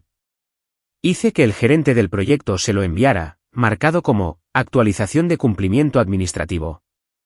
Evan estaba tan ocupado reuniéndose con Grant Lial para destruirte que simplemente lo firmó digitalmente y lo devolvió en 10 minutos. Hice zoom en la cláusula 14b. Era una cláusula estándar de moralidad e integridad, pero con un desencadenante muy específico. Establecía que el contrato podía ser terminado inmediatamente con la recuperación total de todos los anticipos pagados si se descubría que el arquitecto principal había incurrido en fraude legal, perjurio o tergiversación grave de activos en cualquier tribunal de justicia. Esta es la cláusula de anulación, dijo Reed en voz baja. En el momento en que mienta en ese estrado sobre sus finanzas, estará incumpliendo el contrato. Retiramos la financiación. El préstamo que sacó para el Porsche se exige. La firma se hunde. Estará en bancarrota en 48 horas. Puedo hacerlo ahora, agregó Reed, su dedo flotando sobre la pantalla. Puedo cancelar el contrato hoy. Entrará al tribunal como un hombre arruinado. Miré la cláusula. Era tentador. Dios, era tentador quemar su mundo ahora mismo. Pero si lo destruía hoy, el tribunal podría ver a un hombre que tuvo mala suerte. Podrían compadecerse de él. Todavía podrían darle a Lily. No, dije. Todavía no. Necesito que mienta primero. Necesito que se pare frente a un juez y jure por la Biblia que él es el único proveedor y yo soy la carga financiera. Necesito que el perjurio sea la razón por la que caiga. Reed asintió lentamente. Estás jugando un juego peligroso, Adie. Lo sé. Esa noche, de vuelta en mi pequeño apartamento, me paré frente al espejo del baño. El cristal estaba ligeramente empañado. Miré a la mujer que me devolvía la mirada. Parecía cansada. Llevaba el pelo recogido. No llevaba maquillaje, pero sus ojos estaban claros. Practiqué las palabras que diría. No quería sonar arrogante. No quería sonar como una multimillonaria aplastando a un insecto. Necesitaba sonar como una madre protegiendo a su cachorro. No estoy pidiendo su dinero, susurré al reflejo. Estoy pidiendo la verdad. Mi teléfono vibró en el tocador. Era un mensaje de Marjorie. Urgente. Llámame. Marqué inmediatamente. La voz de Marjorie era tensa, despojada de su habitual calma profesional. Tenemos un problema, dijo. Silas acaba de ver su lista final de testigos para mañana. ¿Quién está en ella?, pregunté, mi agarre en el teléfono se tensó. El doctor Aris Thorne, dijo Marjorie. Es un psicólogo forense conocido por ser flexible con su diagnóstico si el precio es correcto. ¿Por qué lo han contratado? Evan está enmendando su petición, dijo Marjorie. Ya no solo argumenta incompetencia financiera. Va por la incompetencia médica. Van a afirmar que sufres de depresión severa no tratada y episodios disociativos. Van a usar tu silencio y tu falta de compromiso social como prueba de que no estás mentalmente apta para cuidar de una niña. La habitación pareció inclinarse. ¿Van a intentar internarme?, pregunté, mi voz apenas un susurro. Van a intentar forzar una evaluación psiquiátrica ordenada por el tribunal, dijo Marjorie. Y si el juez la concede, usarán el retraso para obtener la custodia completa temporal. Están tratando de llevarse a Lily mañana, Adeline. Inmediatamente. Bajé el teléfono. Sentí una ola de náuseas, seguida instantáneamente por una claridad fría y candente. Evan no solo estaba tratando de ganar. Estaba tratando de borrarme. Estaba dispuesto a etiquetar a la madre de su hija como loca solo para evitar compartir la custodia. Estaba dispuesto a traumatizar a nuestra hija arrancándola de mí. Todo para alimentar su ego y los celos de Tessa. Volví a mirar al espejo. La mujer cansada había desaparecido. En su lugar había algo completamente diferente. Volví a llevar el teléfono a mi oído. Que lo intenten, dije. Mi voz era firme, dura como un diamante. Si quieren cuestionar mi cordura, bien. Pero cuando entre en ese tribunal mañana, no solo traeré una defensa, Marjorie. Traeré el apocalipsis. Te veré a las 8, dijo Marjorie. Colgué. No dormí. Me senté junto a la ventana, mirando las luces de la ciudad, esperando que saliera el sol en el día en que mi marido se arrepentiría de haber aprendido mi nombre.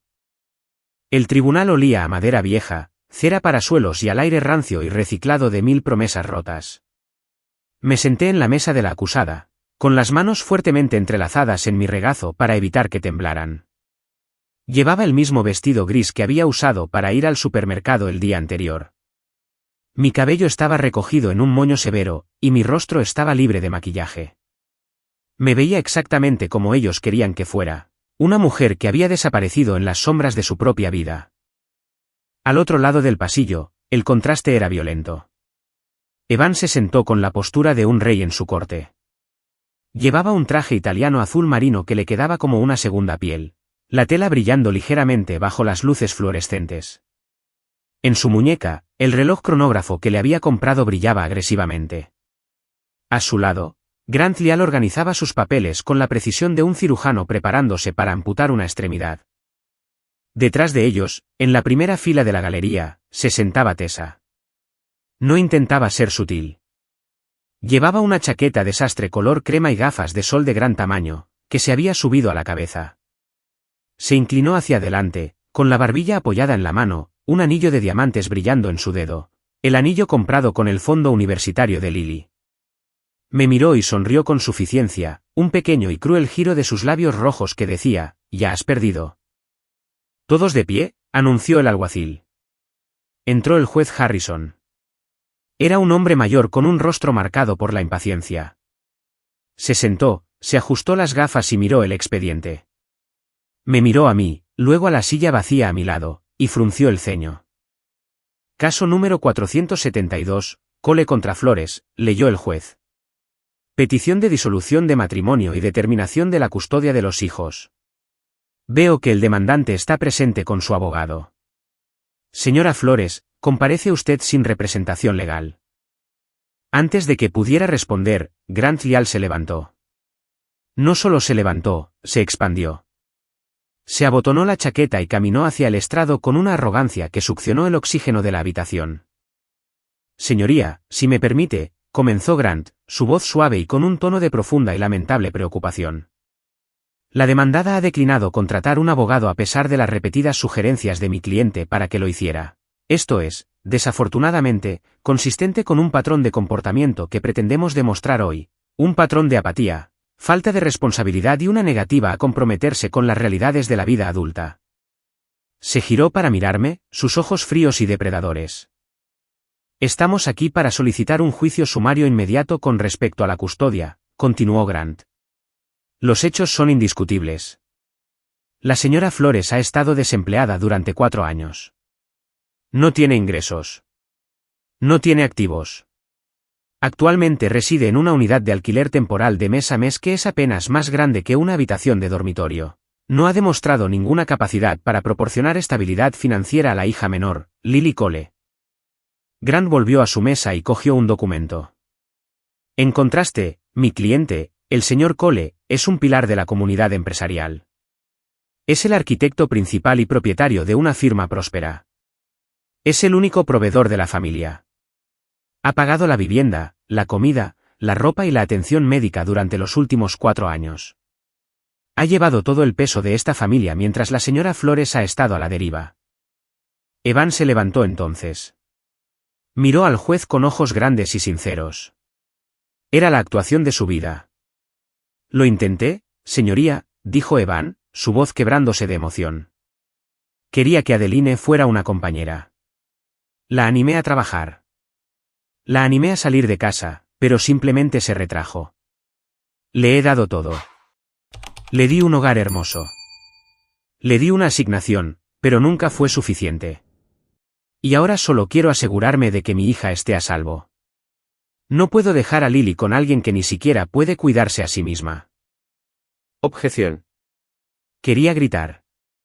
Quería levantarme y gritar sobre los fondos fiduciarios, las sociedades instrumentales, el hecho de que su firma próspera era un castillo de naipes construido sobre mi caridad. Pero me quedé sentada. Me mordí el interior de la mejilla hasta saborear el cobre. Espera, me dije. Deja que cabe en el hoyo. Tessa dejó escapar un pequeño y audible bufido desde la galería. Es patético, susurró lo suficientemente alto como para que la última fila lo oyera. El juez me miró. Su expresión no era de simpatía. Era de lástima. Para él, yo era solo otro caso trágico de una mujer que se había casado bien y no se había preparado para el final. Señora Flores, dijo el juez Harrison, ¿ha escuchado la declaración del demandante? ¿Tiene pruebas de ingresos? ¿Tiene un contrato de arrendamiento para una residencia estable? ¿Tiene algo que refute las afirmaciones del señor Lial? Miré la mesa vacía. No tengo nóminas que presentar hoy, señoría. Grant Lial suspiró, una exhalación fuerte y teatral. Señoría, esto es exactamente lo que temíamos. La señora Flores está en negación. También tenemos razones para creer que su inestabilidad financiera es un síntoma de un problema psicológico más profundo. Estábamos preparados para solicitar una evaluación psiquiátrica, pero por misericordia hacia la madre de la hija de mi cliente, estamos dispuestos a ofrecer un acuerdo para terminar esto hoy. Cogió un documento grueso encuadernado en papel azul. Se acercó a mi mesa y lo colocó frente a mí.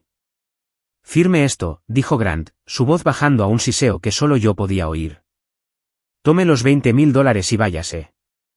Si nos obliga a ir a juicio, la destruiré.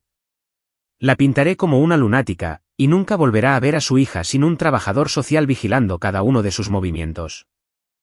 Miré el documento. Custodia legal y física completa, Evan Cole. La habitación pareció encogerse. Las paredes se cerraban. Las luces fluorescentes zumbaban como avispones furiosos. Señor Lial, dijo el juez, mirando su reloj. ¿La demandada acepta el acuerdo?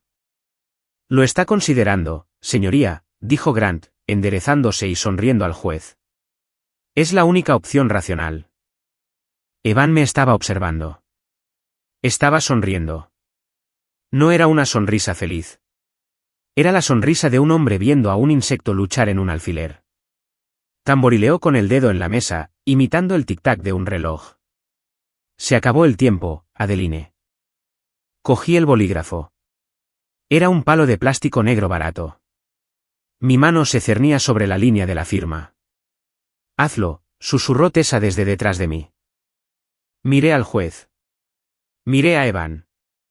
Miré el papel que entregaría a mi hija a un hombre que usó el fondo universitario de ella para comprar joyas para su amante. Bajé la punta del bolígrafo al papel. Lo mantuve allí. La tinta comenzó a manchar la página, creando una pequeña mancha oscura. El silencio en el tribunal era absoluto. Se podía oír el zumbido del aire acondicionado. Se podía oír a la taquígrafa moverse en su silla. Todos observaban mi mano. Observaban a la ama de casa rendirse.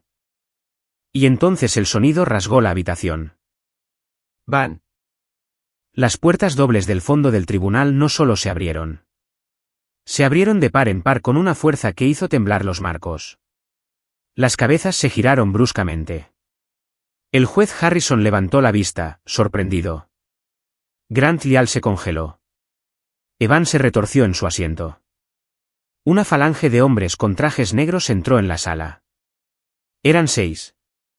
Se movían con la precisión sincronizada de una unidad militar, sus pasos retumbando en el suelo de madera. No eran la seguridad del tribunal. Eran protección corporativa privada de alto nivel. En el centro de la formación caminaba un hombre. Era alto, vestía un traje de color carbón que costaba más que el salario anual de Evan. Su rostro era duro, sus ojos ardían con una inteligencia fría y aterradora. Llevaba un maletín de cuero en una mano y un archivo con relieves dorados en la otra. Era mi hermano, Reed Beston. Y caminando a su lado, pareciendo una valquiria de pelo plateado, estaba Marjorie Klene. No se detuvieron en la barandilla de la galería. Pasaron directamente junto al atónito alguacil, directamente junto a Tessa Van, que se encogió como si su proximidad la quemara físicamente, y marcharon directamente hacia la mesa de la defensa. Reed se detuvo a mi lado. Puso una mano en mi hombro, un gesto de absoluta protección y solidaridad. Marjorie Klene dio un paso adelante, colocando su maletín en mi mesa con un golpe pesado y deliberado. ¿Qué significa esto?, exigió el juez Harrison, golpeando su mazo. Esta es una audiencia cerrada. Reed se dirigió al juez. No se inmutó. No se disculpó. Miró a Evan, que se había puesto pálido, y luego miró a Grant Leal, que miraba a Marjorie Klene con el creciente horror del reconocimiento. Reed habló, y su voz no era fuerte, pero llevaba el peso de miles de millones de dólares y un siglo de poder. Señoría, dijo Reed, su voz cortando la tensión como la hoja de una guillotina. Mi nombre es Reed Beston, director de operaciones de Beston Meridian Technologies, y estoy aquí para informar al tribunal que es hora de dejar de distorsionar la verdad. El silencio en el tribunal tras la declaración de Reed no estaba vacío. Era pesado, sofocante y eléctrico. Era el sonido de un vacío sellándose. El juez Harrison miró a Reed, luego al equipo de seguridad, y finalmente a Marjorie Klene. No volvió a golpear su mazo. Era un juez demasiado experimentado como para ignorar el aura de autoridad absoluta que acababa de entrar en su sala. Acérquense al estrado, ordenó el juez Harrison, con voz tensa. Grant Leal, sonrojado y confundido, dio un paso adelante. Marjorie Klene se movió con la gracia de un depredador que ya ha matado a su presa y simplemente viene a recoger el cadáver. Colocó un grueso dossier encuadernado en cuero en el elevado escritorio del juez. Señoría, dijo Marjorie, su voz proyectándose claramente hasta el fondo de la sala donde se sentaba una aterrorizada Tessa Van. Soy Marjorie Klene, consejera principal del fideicomiso de la familia Beston. Comparezco pro hac vice para representar a la señora Adeline Flores. Intervenimos porque tenemos pruebas irrefutables de que el demandante, el señor Evan Cole, y su abogado han presentado a sabiendas declaraciones financieras fraudulentas y están intentando engañar a este tribunal para facilitar un secuestro de la custodia. Fraudulentas, balbuceó Grant Leal, tratando de recuperar el equilibrio. Esto es absurdo. La señora Flores es una ama de casa indigente. No tiene abogado porque no puede permitírselo. Marjorie se giró para mirar a Grant. Sonrió, pero era una sonrisa que prometía violencia. Señor Leal, dijo en voz baja, quizás quiera sentarse antes de que lo inhabiliten. Se volvió hacia el juez. Señoría, contrariamente a las afirmaciones del demandante, la señora Flores no está desempleada. Es la presidenta del consejo y única beneficiaria del conglomerado Beston Meridian Technologies. Su patrimonio neto personal está valorado en más de 4.000 millones de dólares. La reacción fue visceral. Evan Cole emitió un sonido como si le hubieran dado un puñetazo en el estómago. Se agarró al borde de la mesa, sus nudillos se pusieron blancos, sus ojos se salían de las órbitas mientras me miraba fijamente. Buscó el vestido gris, los zapatos baratos, la esposa tranquila.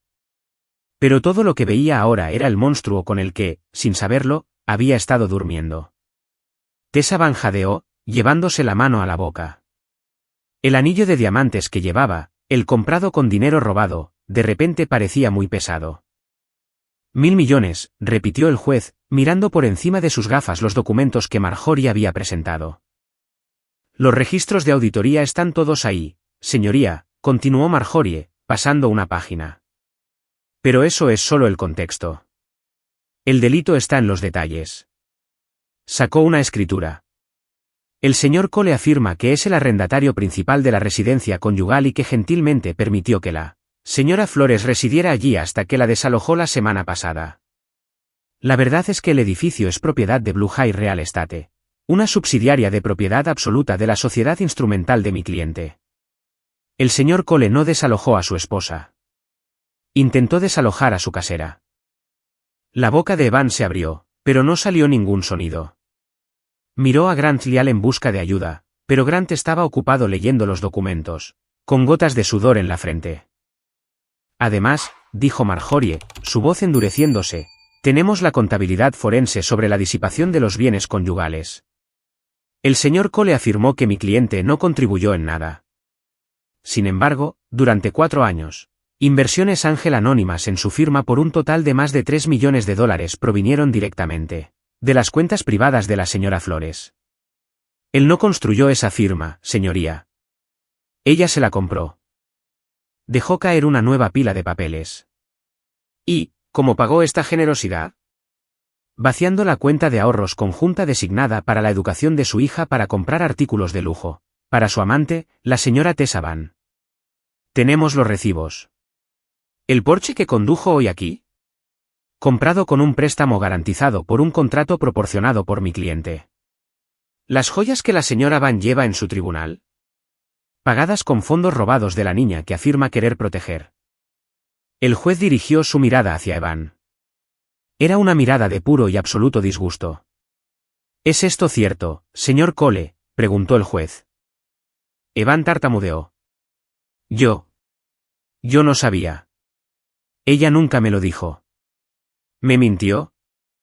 Ella omitió el alcance de su riqueza para proteger su ego, interrumpió Marjorie. Usted mintió a este tribunal para robar a su hija. Entonces Marjorie apretó la última tuerca. Miró a Grant Lial.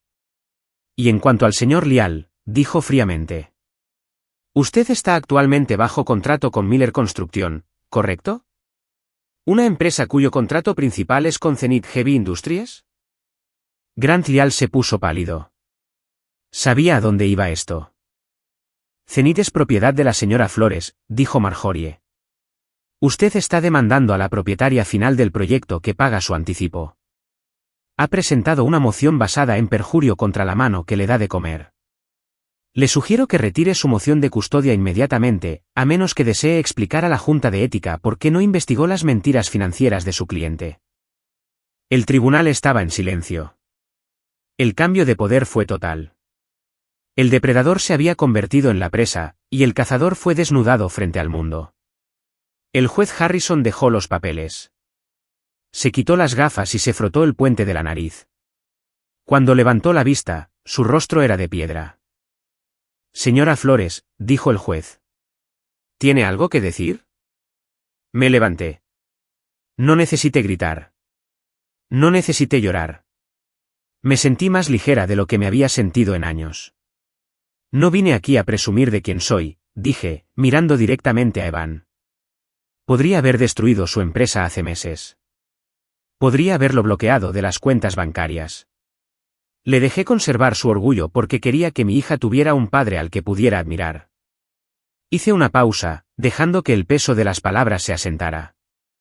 Pero vine aquí hoy para mostrarle a este tribunal que estaban dispuestos a etiquetarme como loca, a dejarme en la indigencia, y a arrancar a una niña de 3 años de su madre, todo basado en una mentira.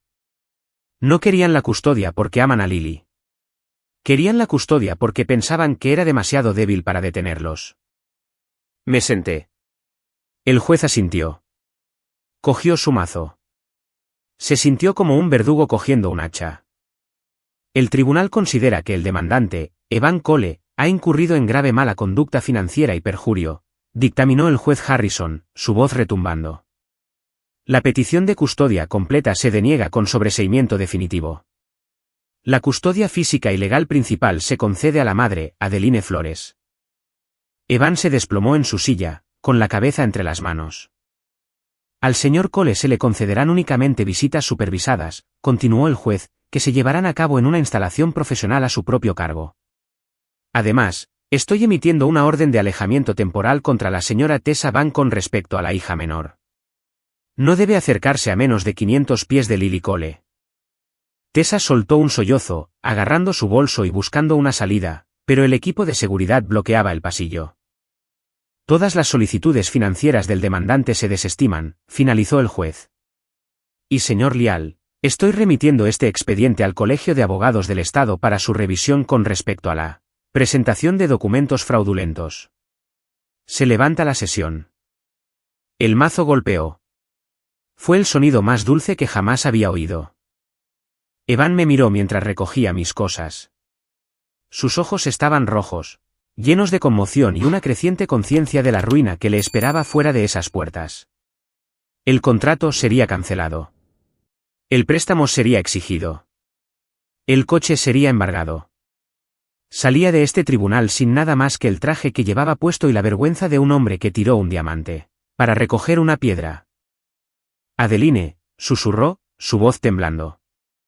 Adie, por favor. No respondí. Le di la espalda. Tomé el brazo de Reed, y junto con Marjorie, salimos del tribunal. La puerta se abrió y la luz brillante y limpia del pasillo inundó la sala. Entré en ella, lista para ir a recoger a mi hija y, finalmente, empezar mi vida de verdad. Muchas gracias por escuchar mi historia y seguir este viaje de justicia. Me encantaría saber de ustedes. Por favor, comenten abajo y díganme desde dónde están escuchando. Realmente disfruto leyendo desde donde sintoniza nuestra comunidad en todo el mundo. Si disfrutaron viendo cómo salía a la luz la verdad, por favor, suscríbanse al canal Olivia Riveni Stories. Denle me gusta a este vídeo y pulsen ese botón de emoción para que más gente pueda escuchar esta historia.